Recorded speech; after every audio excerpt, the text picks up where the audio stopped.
All right, what's up, guys? Welcome to the 183rd episode of the Grow My DJ Business podcast. My name is Cream. Gary W. here. We're going to dive right into it, man. Yeah, let's rock. I'm ready. I guess Is AI coming for our jobs? I feel like this question is asked across no matter what job you're in right now. I have certain people that are like, Cream, their AI is going to do everything. It's going to take over the world. No one's going to have any jobs. We're going to lose all this stuff. And then I have the other people that are like, on the opposite end of that spectrum, that have no idea, don't use it, and don't care. Every super high-end podcast, business podcast, marketing podcast that I listen to, they all said, well, I hope you know how to be a plumber. I hope you know how to be an electrician. They're all not like they're all saying like those are the safe jobs currently. Not that like every single person needs to be a plumber, right? That's just stupid. But just saying that like the trades are so important right now. The things that, you know, people were taught in high school back in the 50s and the 60s and the 70s become relevant again, because it is taking over a vast majority of middle. Look at middle management. It's getting cut out of a lot of major corporations, Amazon, Google, right? You having three people, I think of Office Space, you having three people to answer to. Office Space is an old movie from the 90s for anybody that's listening to this. You having three people to answer to, well, those middle people are getting cut out because AI can do that minutia job, right? You need the people to do, you know, certain things, and certain people are just getting cut out, and it's becoming a little more lean for these bigger corporations to make a little more money. And there's a trickle-down effect, right? And smart people are going to use AI in smart ways, right? A vast majority of people use AI as Google. Yeah. Right? But high-level thinking people and very, very smart people are using AI to create jobs and to eliminate jobs and to let's lean up our business. And I think in the DJ world, we have to be very careful. This is something that we have thought about for many, many years. And I never thought about this in an AI perspective 15 years ago, but I did always think that at some point, maybe I could DJ from my bedroom in 3 different venues. Like that was a dream that I've always had. Like, can I just stay home and make a bunch of money and put myself on a screen and DJ in 3 different venues? We talked about that during COVID times, right? Right. And like get paid, you know, $250 a place, you know, and at that time, like, you know, whatever, if 15 years ago, if I was making $750, I was be ecstatic. Be ecstatic now, right? I never thought about it in the aspect of like there would be no person at all DJing. But that's becoming a reality. And if you think about the way that we consume music on a day-to-day basis, or at least I do, I'll put on Grateful Dead radio, and then you just let like the algorithm and AI take over. And it's almost like you don't miss with music that, you know, there's not a lot of skips happening. It's exactly what I want to listen to. Right. I think it's really good in that way, where it really knows your listening history and it feeds you the music that you're going to like. It's very good at that. Right. So, you know, why can't a bar, I'm not saying a nightclub where there's a stage and a DJ, but like, why can't a bar just put on a playlist, a high energy playlist, and maybe you switch it up every hour or every 45 minutes.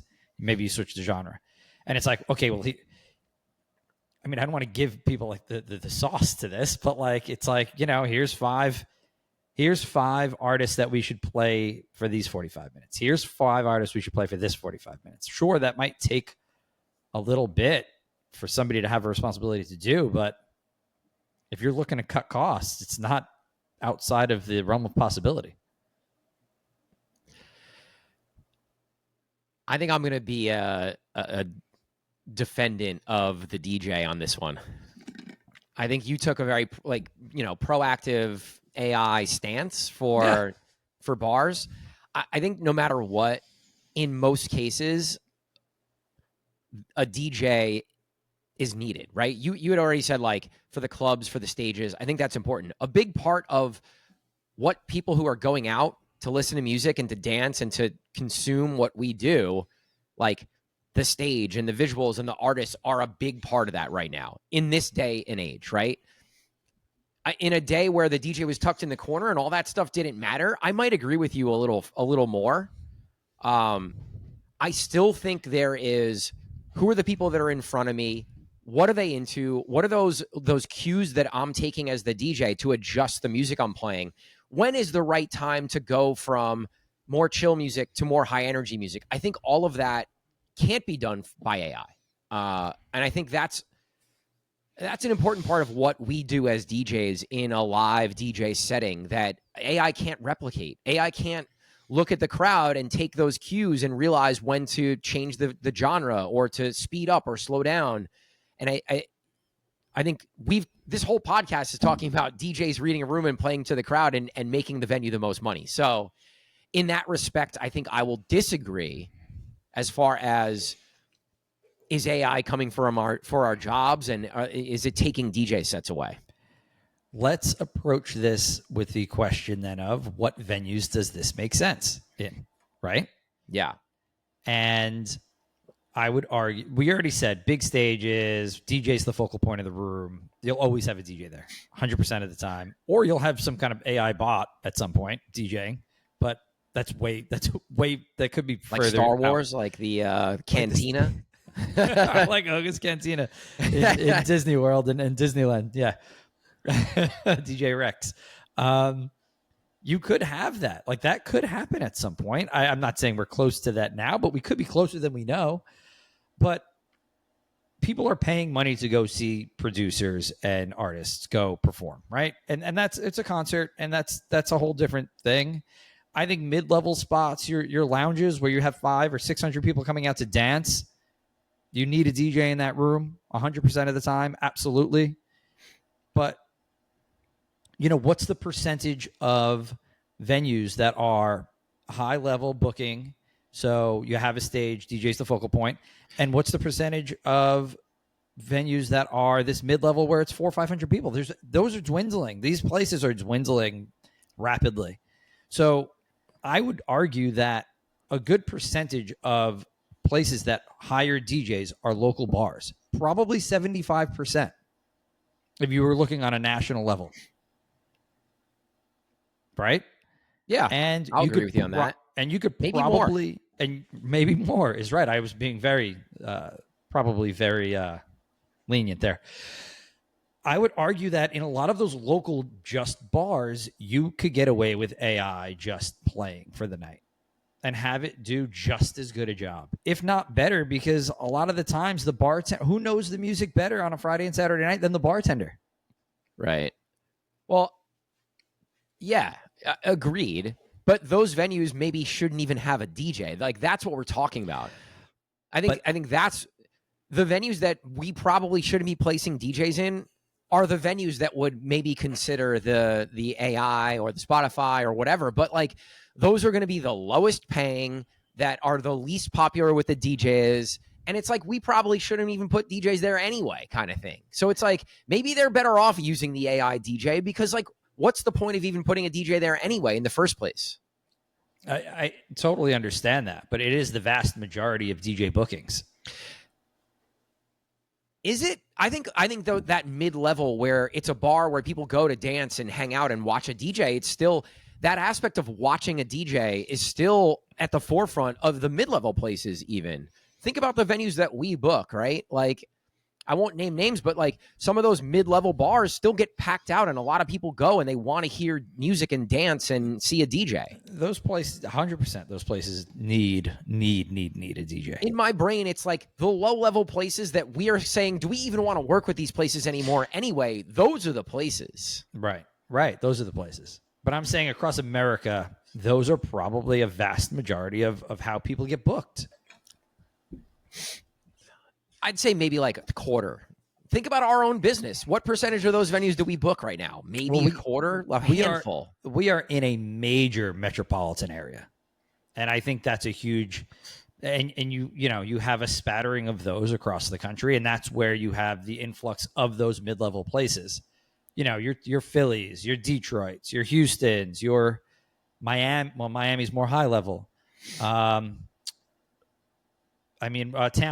would be like a good, like, that's all mid-level.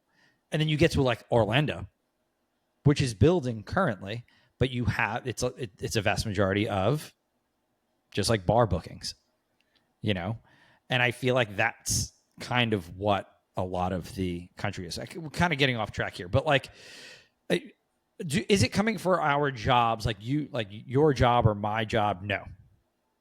No. But are those, coming up, quote unquote, like when you're on the come up, those like gigs, I think those could fade at some point. That's unfortunate because that is really important to the growth of a DJ, in my opinion. But some influencer DJ just got booked. They've only DJ'd for a week and they're going to get a lot of money next week. And so is it really important? No, not really, I guess. Man, shooters got a shoot out here. I just saw that yesterday. I'm like, and then, whoever this influencer was like, I got to learn how to DJ in a week. And it's like, that's fucking ridiculous. But that's a topic maybe for another podcast. Yeah, I mean, we just talked about that a little bit on the last podcast, but I know, but that came across my feed. I was like, so the reason why we brought this even up, right? Obviously, AI is such a big topic amongst everything. It's all the podcasts. Our families, our moms are like, I don't even understand AI. Like, right? Like it's a big conversation point right now, and that's one of the reasons why we wanted to address it. But we had a situation where a DJ was late to a gig, and we didn't know. They didn't let us know, right? We didn't know that the DJ was late. The manager never texts us like, hey, Gary Cream, where's the DJ? And this is like an hour into the set, right? Like 11:30 at night, and the DJ's still not there. 11:30 at night. And the manager finally texts us like, hey, guys, the DJ never showed up. He's like, I didn't even realize Spotify was doing a really good job. And I was like, oh, my God. And this is not at a low-level place. This is a high-level place, 11:30 on a Saturday night. Place has about, probably at that point, 400 people in there. 450 it's a busy people. It's a busy place. Line around the block, kind of thing. And they don't notice that the DJ's not there. What the fuck? That Spotify playlist must have been killing it. Well, in the defense of the manager and whoever else is there and the Spotify playlist, this particular venue doesn't have like a really prominent stage. So right. Unless you're really looking for the DJ, like you're not just going to see an empty stage and an LED with no DJ kind of thing. But listen, it wasn't late in the night where people were like trying to party. They were just kind of warming up. So nobody's going to complain about the music at that point of the night. Between 10:30 and 11:30, you're probably not getting your complaints, because when do people complain? Well, when they're looking to party, they're a little drunk, and then they also have the balls because they've had a couple drinks to go complain about the music. Right? You're not at that portion of the night yet. I mean, this could be an argument of that. Maybe you guys could just put an opener on, or maybe we could start later, Right. Well, that's the scary part, right? Like maybe the hours go down and then they want to pay less money, or, right. That's where my brain goes when I start thinking about this. Yeah. And that's why it's important to, with all of this technology coming so fast, it is so important to be on top of your shit constantly. You better be early. You better perform right from the get-go, and you need to just be present. Like, and if you're going to be late, like you can't work anymore. You know what I mean? Because there's just way too many factors that are against the DJ at this point in time, where if you're not having the same crowds, we talk about this over and over and over again, you're having the same crowds, and the money's going down, and yada yada yada, you're looking to be replaced. So especially, you got to think about this. Well, AI now is also coming for your job in a way. How many owners that have no idea what AI is are going to their managers and saying, "Is there any way we can cut the DJ and just use AI to play our music?" Like, that those conversations are had somewhere. They're coming. They're coming with the people. Like I said, the people that are a little more advanced and thinking and thinking more like further down the road. Those people are thinking about this and having those conversations. Yeah, and I think if you're a DJ and a manager and owner are talking to you about this, position yourself as showing your value, right? There is still a lot of value in having a live performer and someone who's good at what they do. So if someone is interested in using AI and they're talking to you about it, I would try to position in something as a way to create playlists for when there isn't entertainment, for when a DJ doesn't need to read a crowd to keep your bar making money. Like maybe if you create this playlist during dinner or on a Monday, Tuesday, Wednesday when there's no DJ, like that's the way to position it and show that you could bring value in helping your venue use AI without taking your job away, kind of thing. I'm laughing because I'm wondering if that was one of my playlists. Oh yeah, you made playlists for that place, right? I made playlists for that place, and I have like a pre-party playlist. That'd be interesting to know. I got to ask him. That's funny. It probably was. I didn't think of it till just now. But all right, so let's talk a little bit about how DJs can use AI right now. And we just came up with this quick list because we all should be using this in our businesses, whether from a business standpoint, checking out our books, looking at our expenses, getting prepared for tax season. There's a ton of ways to use it in that way. There's a ton of ways to use it in a creative way for your social media. But let's talk a little bit about like the music side of it. There's a few things that I came up with. Yeah, I think you take the first one because you would use this for production more. Yeah, like for production, there's a million ways. If you're just making mashups and edits, it's like finding vocals that are in key of a track. AI, give me the top 100 pop vocals of the last 5 years that are in this key. Like, right? Instead of having to go search for that, it's just an instantaneous way to get that information. Right. That would take forever. Right. That would take a lot longer than just typing it into whatever AI chatbot you're using. I mean, creating vocals, coming up with ideas for vocals to then pitch a vocalist, using various AI websites to create a vocal that you created in someone else's voice or pitching it up or down. Like there's so many ways from a music production standpoint. And maybe we'll have Parari on to talk more in depth, but that's just like something on the very basic level. Simply writing a song. Yeah. Right? Pitching an idea and then writing a song and then bringing that to a vocalist, right? Like it's a great use of it. For sure.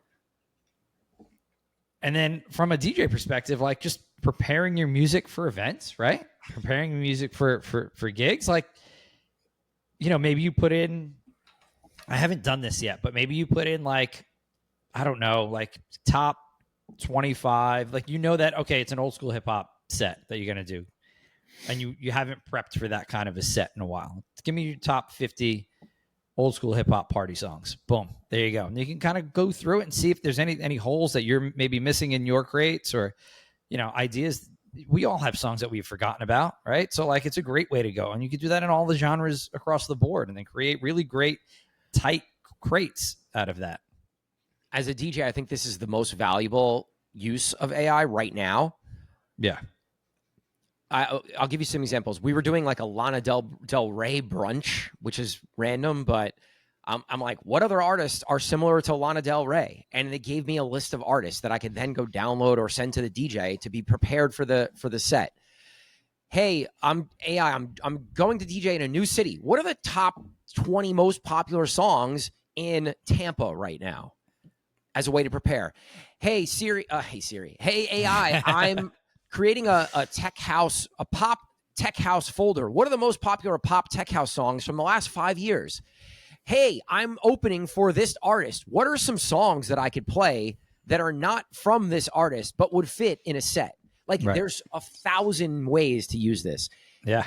We had a 2000s party that a DJ like wasn't really comfortable playing it. I was like, yo, just go to AI and type in what are the most popular songs from the 2000s that I can play in a DJ set. And like, it does all the homework for you. And then you just have to go and prepare those crates and download them and download the songs. And I'm sure we're going to get to a point where you won't even have to go do that. You'll just be, they'll be able to create the crate for you. We're going to get to that point, which is going to be sick. Does Crate Hackers do that currently? I'm not sure. I haven't used their service, so I'm wondering if they already have integrated AI into it to create the crates for you. which would be super. And then you can go through the crate and like delete Spotify what you don't like, and Beatport, you could create, I'm sure you could create crates using AI from those two places if you're paying for the streaming option. Right. Or if you're not, that's something you're going to be able to do pretty quickly. Right. Because, guys, every one of these companies that we're talking about, every company that's in business and looking to continue to grow, and we talk about adapt or die, right? You have to figure out how to use AI to your advantage, or people are going to move past you as a DJ. Yeah. If you're not using it to prepare or to create your sets, or however the path may lead us in the next 2 years, if you're not doing it, 1,000 other DJs are doing it, are going to pass you by. You know, this is going to be a tool in the toolkit that you have to use. Yeah. So if you're not, spend a day getting to know your AI bot, which one's the best for you and how you can use it. Use AI to tell you how to use AI in your business. Like, seriously. You're right. I'm a DJ. This is what I do. These are the type of places that I play. How can I use AI to better my business, to better my DJ business?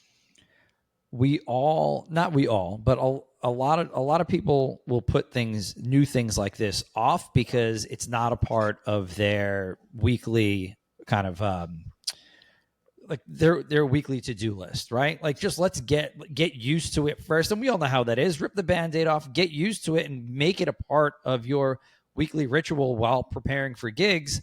And you'll just become a better DJ for it at the end of the day, and faster. Like, I know it might sound overwhelming, but AI is pretty easy and intuitive, and it's just very user friendly. So just rip the Band-Aid off and do it. Because there's no downside to it. Right. Even for private events or weddings, if that's the side of the business that you're on, if a bride and groom give you a must playlist, take that must playlist, plug it into AI, and ask what are other popular wedding songs that fit with all of these songs. And then you have an entire playlist that's created. You don't have to go through a single crate other than putting the music in Serato and putting it in the wedding crate of however you're going to organize it. Right. One other thing that I was thinking about, in preparing for this podcast, I used AI to figure out what other topics can we talk about? How can we use AI? How can we talk about this to our audience? You could use it to analyze and create more accurate metadata, which is pretty sweet, to get all that year and genre and all of that stuff that would take so long to go through and create. Yeah. To have AI do it for you. Like, that's a huge hack. I'm going to go do that immediately. I'm going to do it too, because I'm OCD and I like having all that information. Yeah, you have when you put out music, you have a huge metadata. You put out videos on how to put out the metadata. Because it pisses me off when people send me music and there's no information. I'm like, I don't even know who sent this to me, let alone what genre it is, what key it is, what BPM it is. Did the metadata for our last pack, was that gone through properly? No, I think we were good on that. We were good on that. Marco knows my OCD. Marco, sorry, I was throwing you under the bus there on the podcast. But like, so easy to use, right? There it is. There it is. If people don't input it correctly, there you could just use it in a way to organize things so quickly. But in something that I said before in production, like, use AI to write the song for you. I mean, we're seeing this happen in real time where they're creating AI music. They're full bands of AI music, and what is the Velvet Sunset, the group released an album, went viral, and has over 1 million monthly listeners, and people then found out that this was an AI band. Velvet Sundown, that's what it is. Yeah, Velvet Sundown. It's crazy. It went viral and people started talking about it because it was so popular and people were downloading and listening. And then once it went viral, obviously, like the numbers went crazy, but right. They ended up changing sort of the description on their Spotify. It now says synthetic music project guided by human creative direction and an artistic provocation designed to challenge the boundaries of authorship, identity, and the future of music itself in the age of AI. So they just said, like, we're going to do this and make great music, and people are going to listen to it, and then we're going to tell everybody that it's AI, and it's going to create this debate and this talking point of like, what is too far? How do we? It creates a very gray area. Let's just say that. Do you? I know this is different because a machine is making the music. There's no human behind it. There's only like human direction. But do you think like when electronic music kind of first was introduced, there was like this gray area of, oh, you're not really an artist. You do this electronically, or you do this on the computer.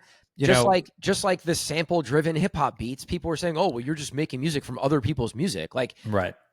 Whenever music changes and adapts and moves to something new, the last generation is going to talk shit. Like, it just is what it is, right? Right. No matter what. I still think there's a really cool way that music can get created. Good music can get created. And as long as there's a AI stamp on that, I'm okay with it. Good music Absolutely. is good music is good music. I think where it's like, oh, we took Drake's voice and made this song, that I don't agree with. You can't do that, right? That has to be like AI. Drake has to get a piece of that, like that, and sign off on the track. I don't agree with that. But if new projects are starting that are specifically made by AI with human creative direction, like, I'm totally cool with that. Right. I'm trying to think of what happens when you sample the AI. Are they signed to something? I guess that's something that's a bridge that they'll cross down the road. I think all that muck and the copyright and the where is it signed and who gets royalties and all that is like, it's going to be terrible. And I would prefer to not even talk about it because... Yeah, we'll leave that to the lawyers. Right. Like, we'll leave that to the back end. But let's go back to Velvet Sundown real quick, because I listened to a couple of the songs, and as you listened to it, you were like, well, I don't even listen to this music. But this is music that I actually listen to daily, like the genre of. Their most popular song is definitely leans classic rock, right? I think you said that, like, if my dad had this on in the car, like... Right. Like, if I was listening to a classic rock station and that came on, I wouldn't blink twice. I'd be like, oh, like, I wouldn't know it, but I'd be like, this fits in with everything I just listened to. It has this very Zeppelin feel at the beginning, and then like the vocals kind of feel very Americana, which is, it would be broadly consumed by a big group of people. So it would be accepted in my eyes, and it seems like it has. And then as I went down the tracks, like, there's like an indie rock band called Krungbin, and Krungbin, like, it's very much that style. And I'm like, oh wow, I'd mess with this. It's very what kind of the indie movement has gone down over the last 3 to 5 years.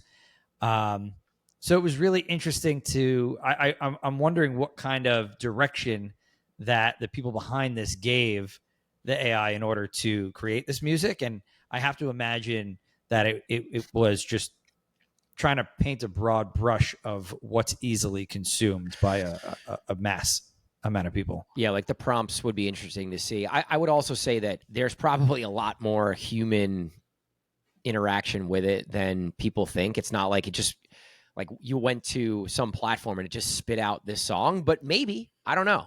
Right. I'm sure, like, certain elements of the song, they put in, like, hey, I want this percussive element to sound like this, and like it spit out, and they probably put it into a DAW and it worked, Yeah. But I'm sure there was also other elements that they really had a finesse to get to where they wanted it to be, I would imagine. But maybe not. Maybe it just spit out a full song and they used it. I don't know. It's interesting that Timbaland's kind of gotten behind this as far as the idea of it, and he's he's always been forward thinking, right? He's always had futuristic sounds in his production. He's always been forward thinking in his production, and it's just interesting to hear a major producer come out and say, I'm on board with this. Yeah, I mean, he's always been really tech. It's tech forward people that are into this, right? The people who are the early adopters of technology are going to early adopt AI and see the value in it, And Timbaland's always been an early adopter. He was an early adopter in crypto and in NFTs and creating music and releasing music in that way. And it doesn't surprise me that he is early on AI. Right. All right. Cool. We've exhausted that one a little bit. We knew that topic was going to go for a while, but it's important. It's really top of mind right now for anyone that's running a business or wants to be, really successful. You have to use AI in your everyday right now in 2025 and moving forward. It's going to just be part of your everyday life. So get used to it. Agreed. So next topic, something that I was thinking about, because it's sort of rare these days that there are venues that are just like magic, where everything is clicking on all cylinders. There's a packed room every weekend. There's lines around the block. People are buying bottles. We're, as DJs, super excited to get in there because it's busy and the crowd is excited and the sound is good and there's great lighting and there's a great staff from the bar backs all the way up to the GM, and there's just this synergy. People are happy to be there. Everyone's making money. The music's great. And you're just this machine. And that machine only lasts for so long, right? It's like maybe it's 1 year, maybe it's 5 years if you're really lucky. Right. Occasionally there's certain places that last longer than that, but you don't realize how good something is until it's gone. So I ask you, like, what were some spots that were magic, and really more so, like, why were they magic? It's a good question. The one offhand that we always talk about on this podcast, because you and I both work there, is West 5. West 5 was an incredible space, number one. It had 2 different rooms. They were able to keep the back room closed until a certain time, and kind of build a crowd up in their front bar. And then let me just interject. This was a nightclub in Hoboken, New Jersey. It was one of probably like 6 nightclubs we had at the time. Right now, there's 1 nightclub in Hoboken. So just to give you guys a little context on like sort of what we're talking about. This was 10 years ago. This was 10 years ago. Yeah. A little more than that even, right? So, and actually they were a successful club prior to that called Lounge 11.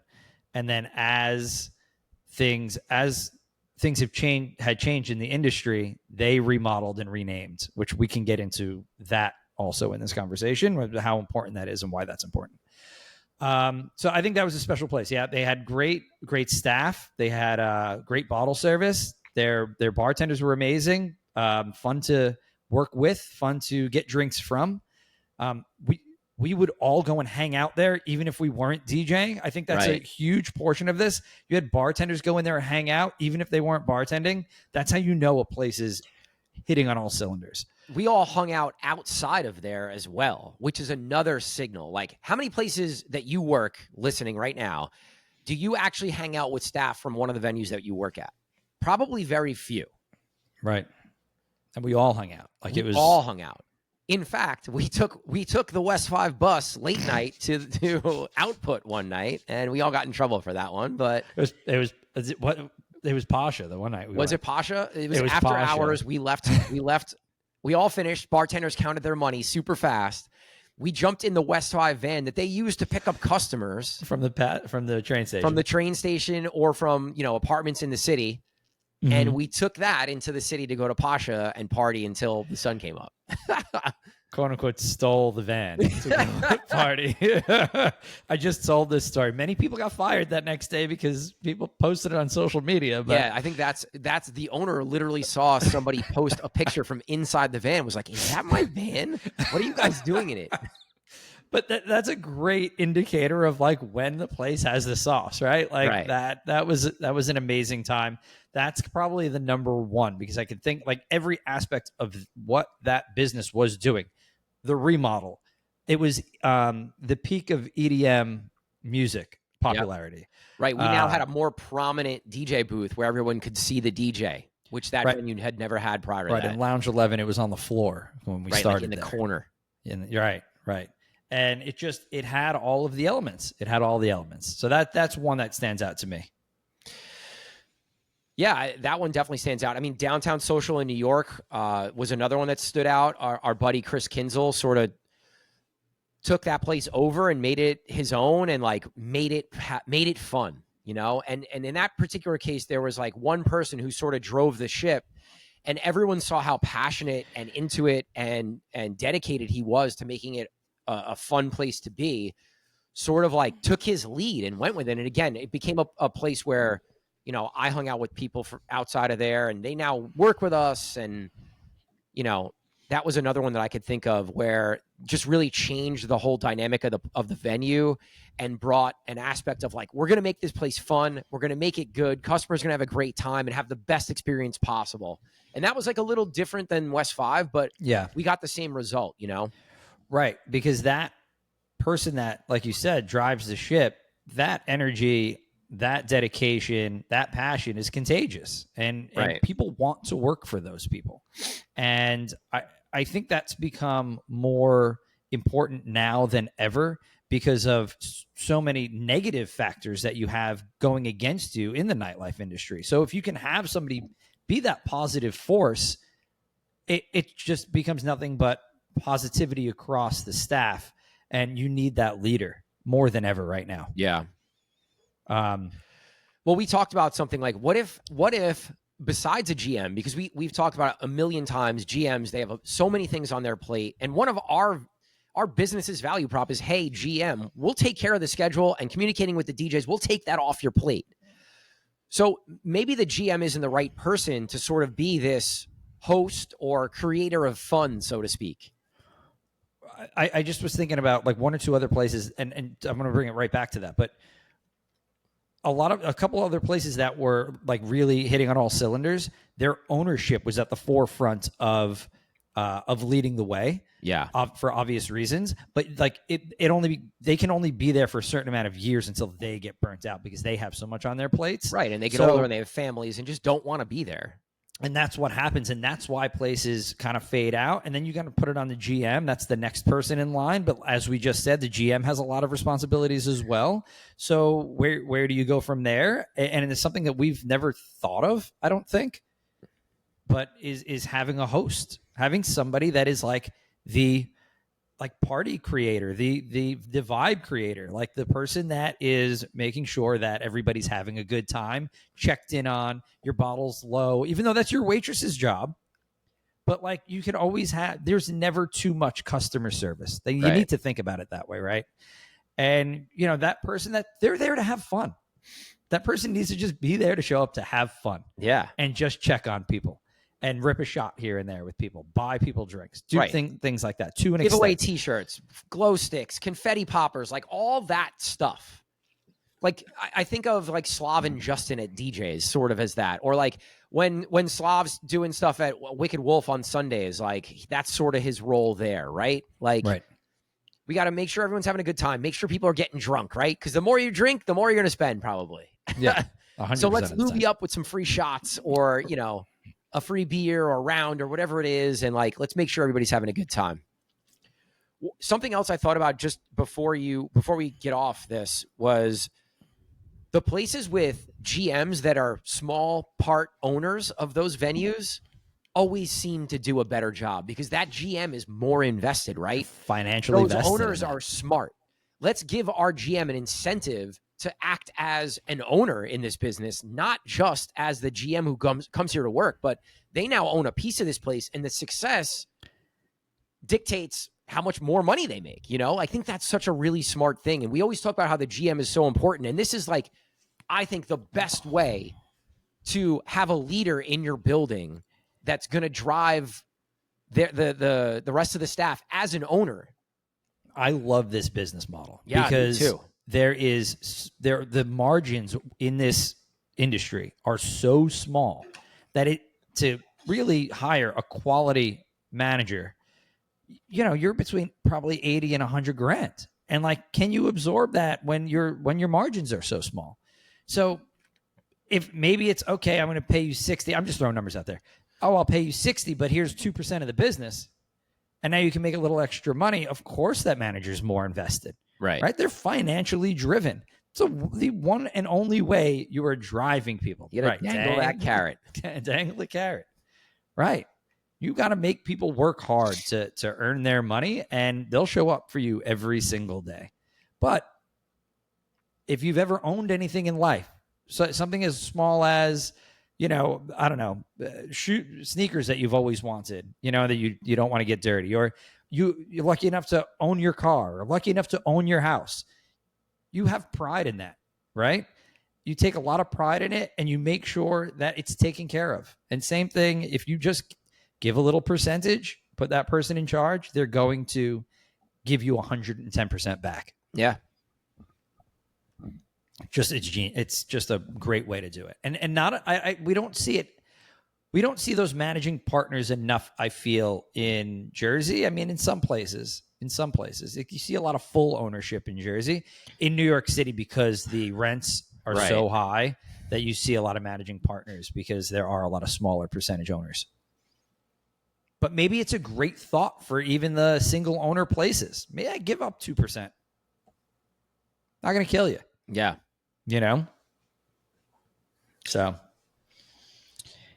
we're building our business model as we have more and more podcasts here. As we do.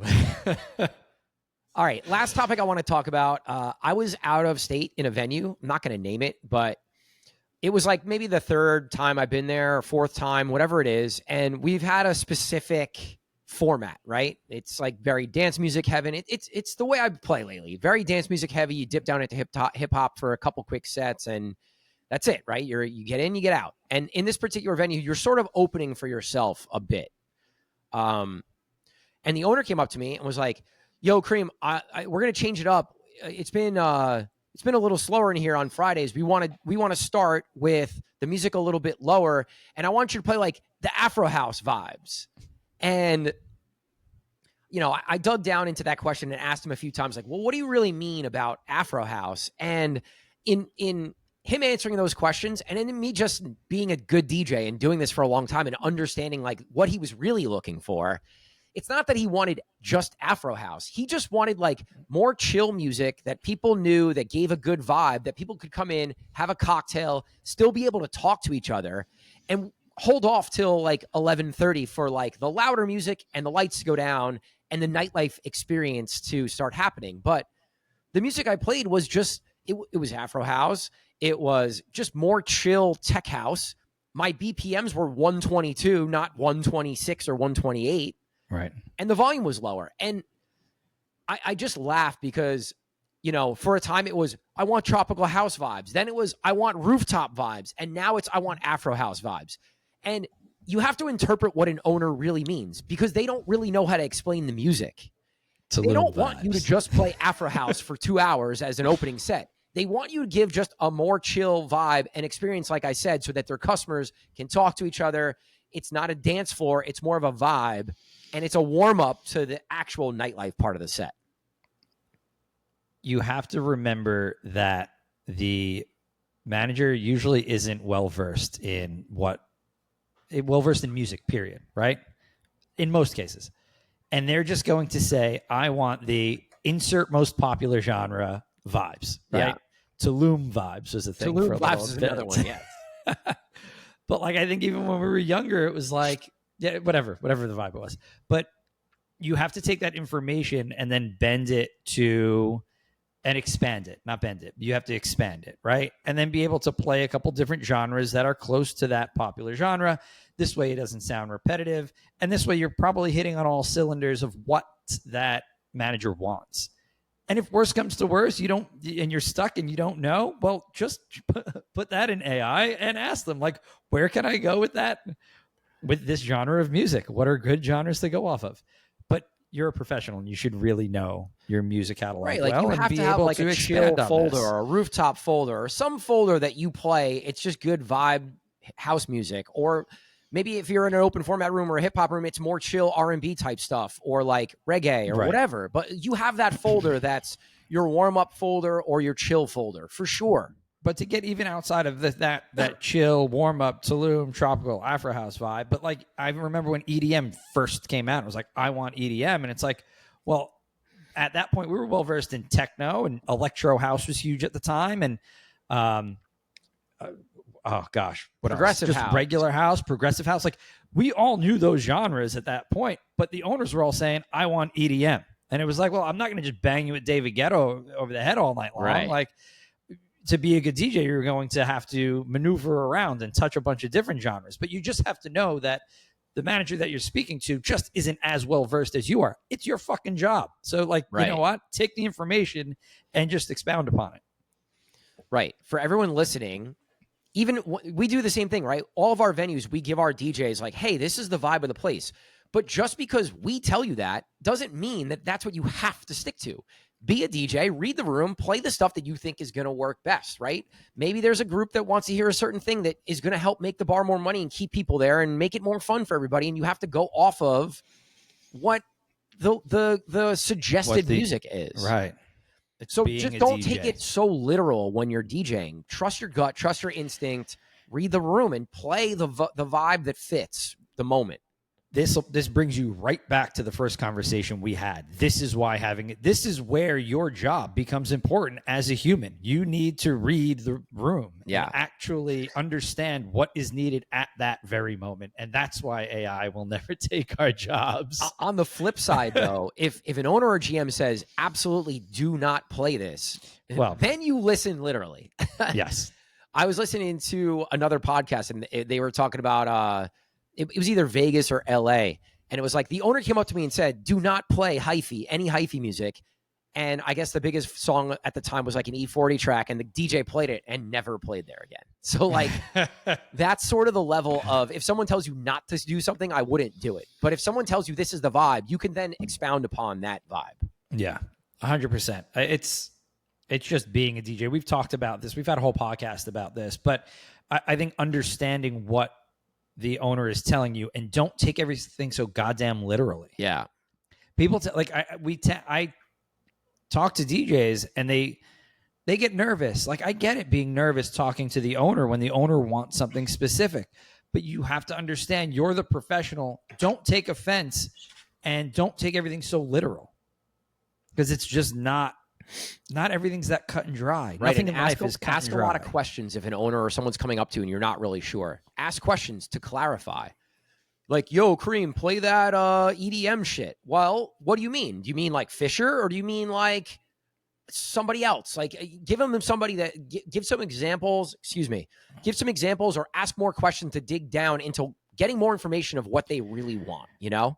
Right. So the guy that you dealt with is not one of our accounts. You were traveling, and how did you handle it exactly? And like, did that make you feel off put, or because a lot of guys feel like, I'm the professional. This guy's shouldn't be telling me what to do. If an owner or manager asks me to do something, I don't get put off in any way, because my job is to do what's best for the venue, and maybe the owner knows that's what's best for the venue. So like, you put your pride aside.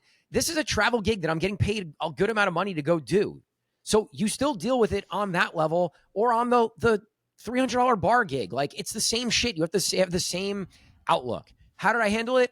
I asked more questions. Do you want just Afro House, or do you want like a chill vibe that's just keeps people like hanging out? And like, you just dig deeper.